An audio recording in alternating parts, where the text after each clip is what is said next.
ಪಂಚತಂತ್ರ ಮಹಾಕಥೆ ಬುದ್ಧಿಯ ವಿಜಯ. ಪುರಾತನ ಭಾರತದ ದಕ್ಷಿಣ ದಿಕ್ಕಿನಲ್ಲಿ ಹಸಿರಿನಿಂದ ಕಂಗೊಳಿಸುವ ಅರಣ್ಯಗಳ ನಡುವೆ ಮಹಾಶಾಂತಿವನ ಎಂಬ ಪ್ರಸಿದ್ಧ ಕಾಡಿತ್ತು. ಆ ಕಾಡಿನಲ್ಲಿ ಪ್ರಾಣಿಗಳು ಮಾತಾಡುತ್ತಿದ್ದವು, ಯೋಚಿಸುತ್ತಿದ್ದವು, ತರ್ಕ ಮಾಡುತ್ತಿದ್ದವು. ಶಕ್ತಿ, ಬುದ್ಧಿ, ಮಮತೆ, ಮೋಸ, ಸ್ನೇಹ, ದ್ವೇಷ ಇವೆಲ್ಲವೂ ಅಲ್ಲಿನ ದಿನನಿತ್ಯದ ಬದುಕಿನ ಭಾಗವಾಗಿದ್ದವು.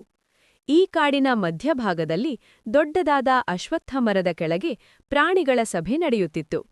ಅಲ್ಲಿ ನಡೆದ ಘಟನೆಗಳೇ ಈ ದೀರ್ಘ ಪಂಚತಂತ್ರ ಕಥೆಯ ಮೂಲ. ಅಧ್ಯಾಯ 1. ವಿಕ್ರಮಸಿಂಹನ ಆಳ್ವಿಕೆ. ಮಹಾಶಾಂತಿವನದ ರಾಜನು ವಿಕ್ರಮಸಿಂಹ. ಅಪಾರ ಶಕ್ತಿ ಹೊಂದಿದ್ದರೂ ಅವನು ಬುದ್ಧಿವಂತನಲ್ಲ. ಅವನ ಆಳ್ವಿಕೆಯಲ್ಲಿ ಭಯ ಹೆಚ್ಚು, ನ್ಯಾಯ ಕಡಿಮೆ. ಅವನು ಪ್ರತಿದಿನ ಬೇಟೆಗೆ ಹೊರಟು ಅವಶ್ಯಕತೆ ಇಲ್ಲದೆ ಪ್ರಾಣಿಗಳನ್ನು ಕೊಲ್ಲುತ್ತಿದ್ದ. ಇದರಿಂದ ಕಾಡಿನ ಪ್ರಾಣಿಗಳು ಭೀತಿಗೊಳಗಾಗಿದ್ದವು. ಒಂದು ದಿನ ಪ್ರಾಣಿಗಳ ಸಭೆಯಲ್ಲಿ ಜಿಂಕೆ, ಮೊಲ, ಆನೆ, ಕರಡಿ ಎಲ್ಲರೂ ಸೇರಿ ಮಾತನಾಡಿದರು. ಇದೇ ರೀತಿ ನಡೆದರೆ ನಮ್ಮ ಕಾಡು ನಾಶವಾಗುತ್ತದೆ ಎಂದು ಹಿರಿಯ ಆನೆ ಹೇಳಿತು. ಆಗ ಸಣ್ಣ ದೇಹದ ಆದ್ರೆ ತೀಕ್ಷ್ಣ ಬುದ್ಧಿಯ ನರಿ ಚತುರಕ ಮುಂದೆ ಬಂದು ಹೇಳಿತು. ಶಕ್ತಿಯನ್ನು ಶಕ್ತಿಯಿಂದ ಗೆಲ್ಲಲಾಗುವುದಿಲ್ಲ, ಆದರೆ ಬುದ್ಧಿಯಿಂದ ಶಕ್ತಿಯನ್ನು ಮಣಿಸಬಹುದು. ಅಧ್ಯಾಯ 2. ಬುದ್ಧಿಯ ಯೋಚನೆ. ಚತುರಕನು ಸಿಂಹನ ಬಳಿಗೆ ಹೋಗಿ ವಿನಯದಿಂದ ಮಾತನಾಡಿದ. ರಾಜನೇ, ನಿಮ್ಮ ಶಕ್ತಿಗೆ ಸಮಾನವಿಲ್ಲ, ಆದರೆ ಪ್ರತಿದಿನ ಬೇಟೆ ಮಾಡುವುದರಿಂದ ನಿಮ್ಮ ಶಕ್ತಿ ಕ್ಷೀಣಿಸುತ್ತಿದೆ.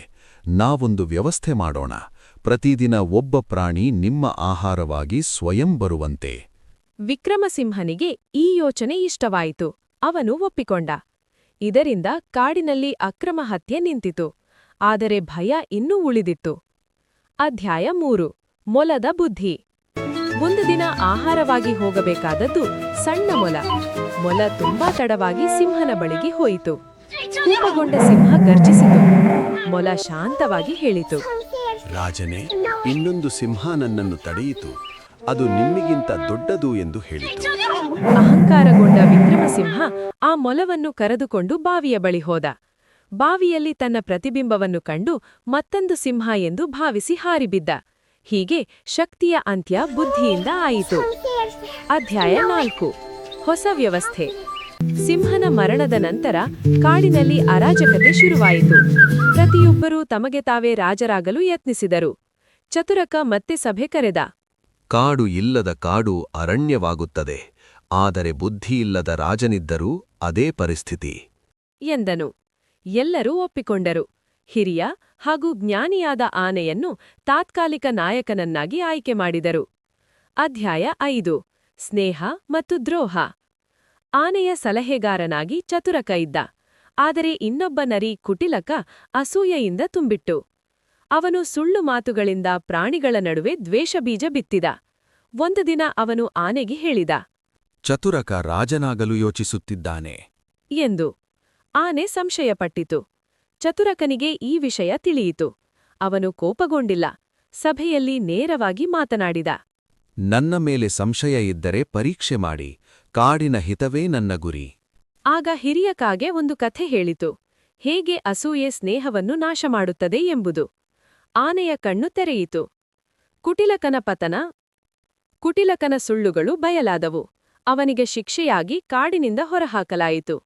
ಆಗ ಚತುರಕ ಹೇಳಿದ. ಶಿಕ್ಷೆ ಪ್ರತೀಕಾರಕ್ಕಾಗಿರಬಾರದು, ಸುಧಾರಣೆಗೆ ಇರಬೇಕು. ಆ ಮಾತು ಎಲ್ಲರ ಮನಸ್ಸನ್ನು ಮುಟ್ಟಿತು. ಅಧ್ಯಾಯ 8. ಸಮತೋಲನದ ರಾಜ್ಯ. ಹೊಸ ನಿಯಮಗಳು ರೂಪಿಸಲ್ಪಟ್ಟವು. ಯಾರೂ ಅನಗತ್ಯ ಹಿಂಸೆ ಮಾಡಬಾರದು. ದುರ್ಬಲರಿಗೆ ರಕ್ಷಣೆ. ಬುದ್ಧಿಗೆ ಗೌರವ. ಮಹಾಶಾಂತಿವನ ಮತ್ತೆ ತನ್ನ ಹೆಸರಿನಂತೆ ಶಾಂತಿಯ ವನವಾಗಿ ಪರಿಣಮಿಸಿತು. ಉಪಸಂಹಾರ. ಪಂಚತಂತ್ರ ನೀತಿ. ಈ ಕಥೆ ನಮಗೆ ಹೇಳುವುದು: ಶಕ್ತಿ ಕ್ಷಣಿಕ, ಬುದ್ಧಿ ಶಾಶ್ವತ. ಅಹಂಕಾರ ಪತನಕ್ಕೆ ದಾರಿ.